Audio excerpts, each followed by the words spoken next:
Monunok, oh. Diyan. Diyan. Wakaton kami ngayon kasi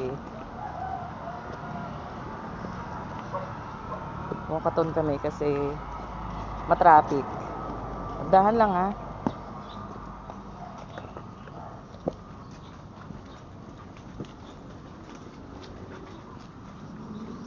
Not cross on your left. Cross on your left.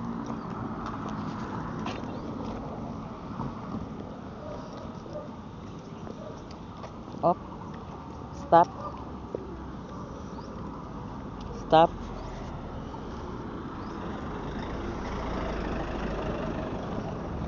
Cross. Up.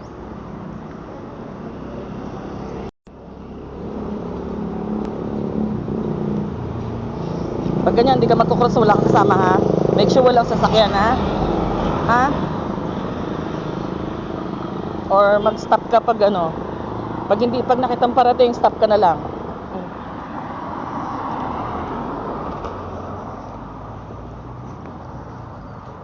Dahan lang mamadali. Early pa. Makapawisan ka. Nagdala ka ng supply? Bebe. Ang cute ng bag niya, pink. Ba't kasi yan ang bag mo? O, tingnan mo, makulimlim. Bagay, hindi mainit, no?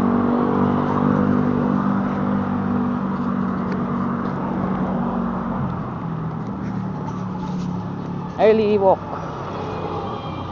Good day.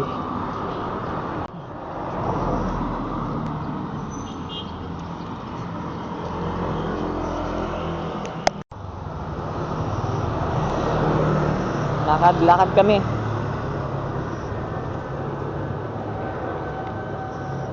Ayun, oh, nag-scooter.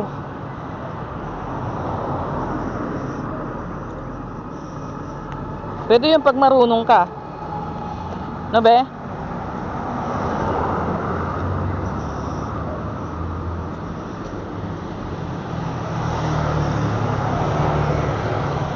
Oh, basta dito ka lang sa pavement, ha?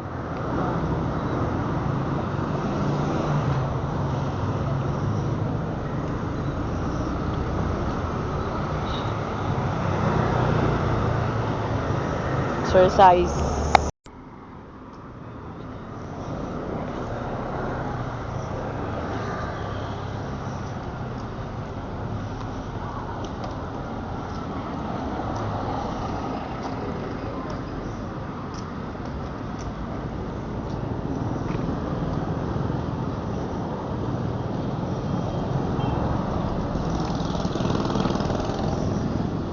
Doon ka sa doon ka mismo sa pedestrian. Bebe, come here. Go.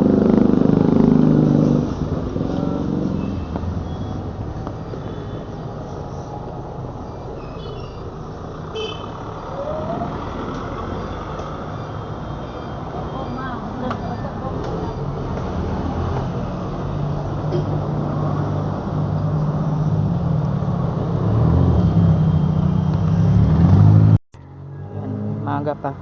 Wala pang tao. Wala, hindi pa traffic. Sobrang aga pa.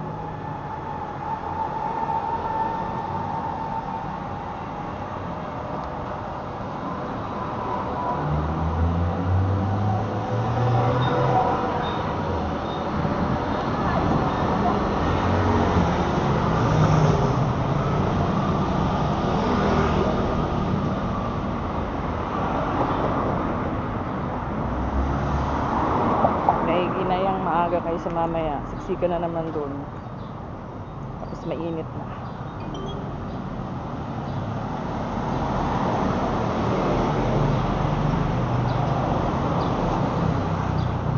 Five minutes lang dahil wala pa nga 5 minutes yung lakad.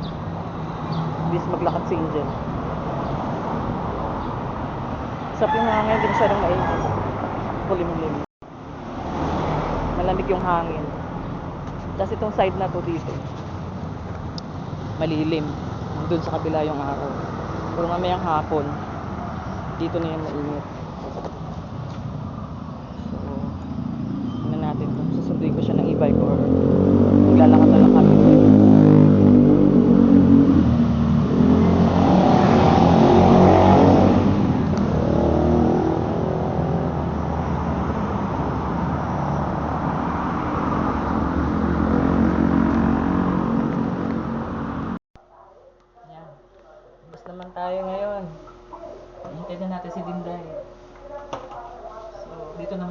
buksan.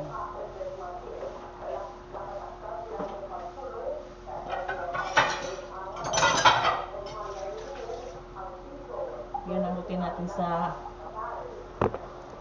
araw-araw. Tapos maghatid.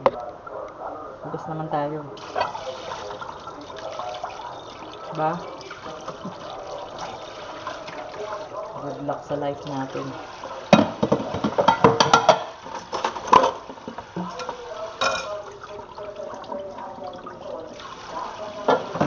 Dami kong nakapilang trabaho ngayong araw na to. Mahirap walang katulong. Hirap talaga nang walang katulong. Yung ikaw na lang dito mag-isa. Si Lola, nandyan lang. Walis-walis lang si Lola. Laba-laba. Pero yung makakatulong mo na mautusan mo na dalhin ito doon, itapon ito doon, iyan ito doon, lahat sa iyo. Tingnan, si Kuya nagpapakain ng mga alaga bago umalis. Saka pagdating. Ngayon, okay pa kasi half day si Angel. Pag whole day na yan, wala na nga talaga ako. It's life. That's my everyday life. Okay, so i-vlog muna tayo. At hindi pa tapos ako nag-clear ng cellphone. Dami-dami ko kasing task ba? So yung hapon ko kulang. Ang dami kong ginagawa. Meron pang mga side utos. Yan, yung mga side utos, yung mga pakiano ito. So hindi na uuubos. Yung nag-iisa lang yung katawan lupa mo. Tapos yung demand sa'yo, multiple. But okay lang. Kasi you're doing this for your family. You're doing this para sa pamilya, para sa mga anak mo. No? Hindi yung mga nakakakonsuming kasama mo sa trabaho. Yung papasok ka pa lang, maiinis ka na. Kasi makikita mo na naman sila. Di ba? Hindi naman lahat. Yung kasama mo sa trabaho nakakainis. So, may iba talaga na yung hindi mo feel kasama sa trabaho. No? Yung iba yung, hindi ba magkaano yung, ano nyo ba?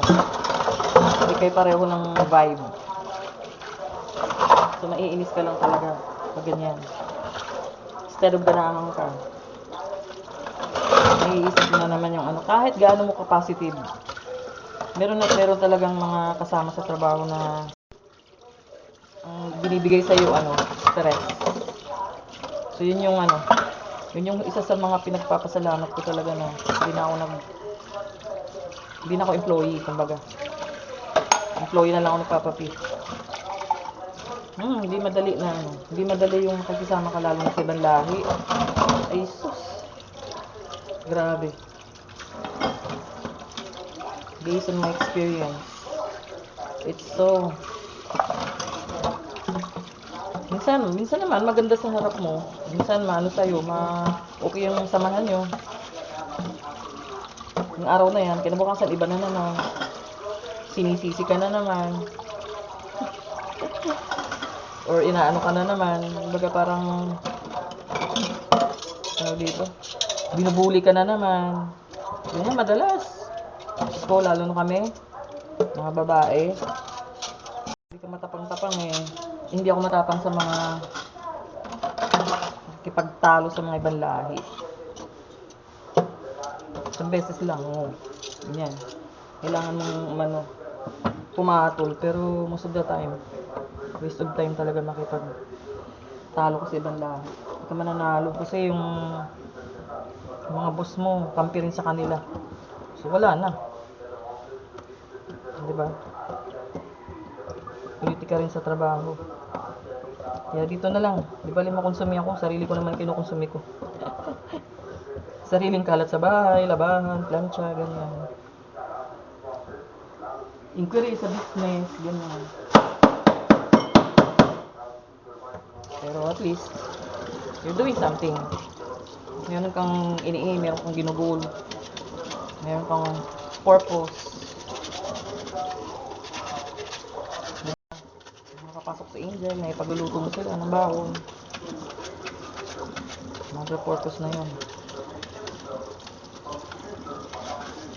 minsan nakakaano din, kailangan mo rin yung pahinga na, yung gusto mo mag-me time. Paano ka naman mag-me time, di ba may iwanan dito si Lola? Diba? Wala na akong me time ngayon kasi Sabado, ratsyada kami sa ratsyada ako sa labahan ng Sabado. Lalo na ngayon may pasok na si Angel, dati nung wala pang pasok si Angel. Nagkakapaglaba kami ng weekdays. Ganyan. Ngayon may pasok siya, so kailangan yung uniforme niya, una kong lalabhan. Hindi ko pwede ihahalo sa mga labalabahan nila ate nila kuya kasi yung niya, mahawaan yung uniforme niya. At least si kuya, saka si ate, naman sila, civilian yung kanilang uniform. So yan, share ko lang. SKL. Share ko lang yung aking everyday Tapos nito, mag-ano ako sa garden, lilinis ng garden. So I'll try na makapag-vlog tayo. Daily na naman ako sa Altaran. Ilang beses ko na pa sinabi yung Altaran. Ilang araw na naman, hindi na naman ako nakapag-vlog. So yun talagang pilit kong nilalabanan yung maging consistent ako sa vlogging. Kasi nga, putol-putol yung mga vlog ko. Actually, marami pa akong hindi na-upload eh. Nilagay ko na lang late upload. Kasi, sayang ba yung memories. Diba? Yung mga gustong manood, mapapanood. Ayan. Diba? So, ang purpose ko talaga sa vlogging is yung memories namin, ganyan, mapapanood namin, ganyan. Kasi yung mga karamihan naman ng subscriber ko, ilan lang naman yung subscriber kong family. Pero mostly, strangers ang aking subscribers. So, maraming hanash. Ganyan. So, maingay yung aking radyo kasi sanay ako na may radyo dyan. Otherwise, antukin ako. Mostly kasi, yung nagiging routine ko noon, nung nasa pa si Angel. Nasa Imos campus pa. Is umiidlip ako ng mga 8 o'clock up to 9 a.m. ganyan. Pero ngayon, hindi ako pwedeng maidlip dahil ang dami kong ginagawa. Ako pwedeng idlipan. Tapos, meron pa nilalakad ng mga papeles. That's the best thing. No? So, patuloy na muna natin dito ha. Yung continue na lang muna natin sa tomorrow. Okay? So, hopefully ma-upload ko ito today. Okay? So, dyan na muna kayo. Kailangan ko magpulas ng kamay because I'm holding the camera. See you on my next vlog. Thank you for watching.